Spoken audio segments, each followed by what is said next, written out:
প্রতিটি পরীক্ষার আগের রাতের হাতিয়ার হচ্ছে আমাদের বোর্ড অ্যানালাইসিস অ্যান্ড সাজেশন বইটি। তো ইতিমধ্যে যারা আমাদের বইটি কিনেছে তাদের অসংখ্য রিভিউ তোমরা রকমারিতে দেখতে পারবা এবং অলরেডি প্রায় 4 বার আমাদের এই বইটা স্টক আউট হয়ে গিয়েছে। সো এইচএসসি 24-25 ব্যাচের শর্ট সিলেবাসের আলোকে মূলত আমরা এই বোর্ড অ্যানালাইসিস অ্যান্ড সাজেশন বইটি বানিয়েছি। তো এই বইটির বৈশিষ্ট্য অ্যাকচুয়ালি কি? বইটির বৈশিষ্ট্য হচ্ছে এখানে আমরা বিগত 6 বছরের সিকিউ বোর্ড প্রশ্নের সূক্ষ্ম বিশ্লেষণ করেছি, যেই সূক্ষ্ম বিশ্লেষণের মাধ্যমে তুমি জানতে পারবা যে বোর্ডে কোন ধরনের সিকিউ প্রশ্ন বারবার আসে। দ্বিতীয়ত, কোন টপিক থেকে কতবার প্রশ্ন আসছে তার সুন্দর ছক আমরা এই বইতে সাজিয়ে দিয়েছি, যার মাধ্যমে তোমরা জানতে পারবা একটা অধ্যায়ের ঠিক কোন জায়গা থেকে প্রশ্ন বেশি আসে।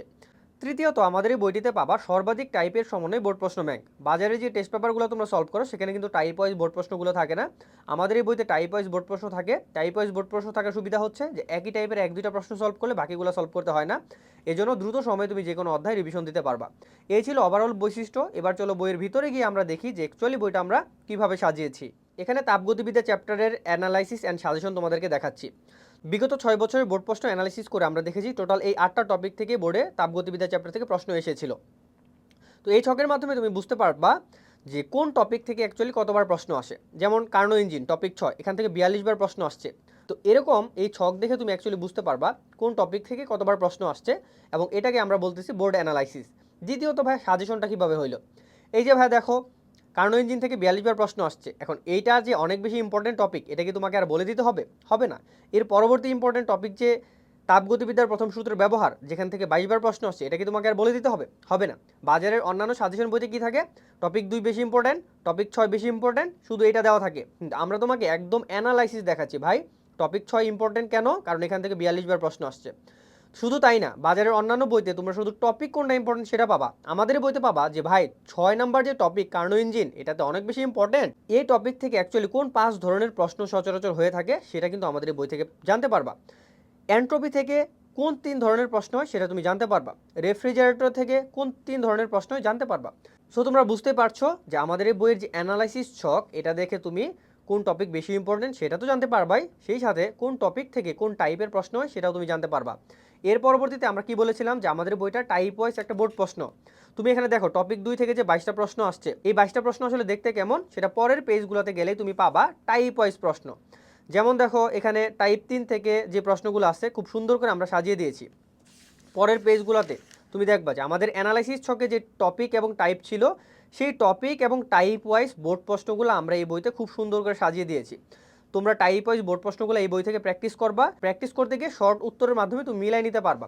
আবার অনেক সময় তোমার যদি ব্যাখ্যা উত্তরের প্রয়োজন হয়, আমাদের এই বইয়ের সাথে সলভ ইবুক ফ্রি থাকবে, অর্থাৎ এই বইয়ের প্রত্যেকটা ম্যাথের ব্যাখ্যা সহ সমাধান থাকবে আমাদের সলভ ইবুকে, যেটা তোমরা আমাদের মোবাইল অ্যাপ কিংবা ওয়েবসাইটের মাধ্যমে অ্যাক্সেস করতে পারবা। তো অন্য আরেকটা চ্যাপ্টার যদি আমরা তোমাদেরকে দেখাই, যেমন দেখো জৈব যৌগ। তো জৈব যৌগ চ্যাপ্টারটা আমরা কত সুন্দর করে অ্যানালাইসিস করে দিয়েছি, এটা বাজারের কোনো বইতে তুমি পাবা না। যেমন দেখো টপিক 5 থেকে 18বার প্রশ্ন আসছে, কিন্তু টপিক 5 অ্যালকিন থেকে কোন 4 ধরনের প্রশ্ন হয় জানতে পারবা। বেনজিন থেকে কোন 5 ধরনের প্রশ্ন হয় তুমি জানতে পারবা। তো এই কীভাবে জানতে পারবা? পরের পেজগুলোতে টাইপ ওয়াইজ বোর্ড প্রশ্নগুলো সাজানো আছে। তো টাইপ ওয়াইজ বোর্ড প্রশ্নগুলো সলভ করার মাধ্যমে তুমি জানতে পারবা যে অ্যালকিন থেকে বা অ্যালকাইন থেকে কোন ধরনের প্রশ্ন হয়, সেগুলো অ্যাকচুয়ালি দেখতে কেমন, সেগুলোর উদ্দীপক কেমন। তো খুব সুন্দর করে জানতে পারবা এবং সেগুলো প্র্যাকটিস করতে পারবা। তো বললাম, প্র্যাকটিস করতে গিয়ে যদি কোনো সমস্যা হয়, আমাদের সমাধান ইবুক আছে, সেটা দেখলে তুমি বিস্তারিত সমাধানগুলো পেয়ে যাবা। আমরা যদি ম্যাথের একটা অ্যানালাইসিস দেখি, অন্তরীকরণ, তোমরা এখানে দেখতে পাচ্ছ যে অন্তরীকরণ থেকে টোটাল 9টা টপিক আমরা ভাগ করে দিয়েছি খ এবং গ এর জন্য। এই 9টা টপিকের মধ্যে সবচেয়ে ইম্পর্টেন্ট টপিক হচ্ছে লঘুমান গুরুমান, যেখান থেকে 36বার প্রশ্ন আসছে। এই লঘুমান গুরুমানের কোন 4 টাইপ থেকে প্রশ্ন অ্যাকচুয়ালি হয়ে থাকে সেটাও কিন্তু এই বই থেকে জানতে পারবা, এবং বইয়ের পরবর্তী পেজগুলো থেকে সেই প্রশ্নগুলো টাইপ ওয়াইজ সলভ করতে পারবা। আর টাইপ ওয়াইজ প্রশ্ন সলভ করার সুবিধা তো বললাম যে একই টাইপের একটা প্রশ্ন সলভ করবা, বাকিগুলো দেখবা একই রকম। তো এই ছিল ওভারঅল আমাদের বোর্ড অ্যানালাইসিস অ্যান্ড সাজেশন বইটা। অলরেডি তুমি হয়তো বুঝে গিয়েছো এই বইটা তুমি যদি না কিনো কতটা মিস করবা তুমি। সো এই বই সম্পর্কে আরও জানতে, অর্ডার দিতে তুমি জাস্ট এই ভিডিওতে ক্লিক করো, রকমারি ওয়েবসাইটে চলে যাও, সেখানে গিয়ে বই সম্পর্কে বিস্তারিত আরও জানতে পারবা।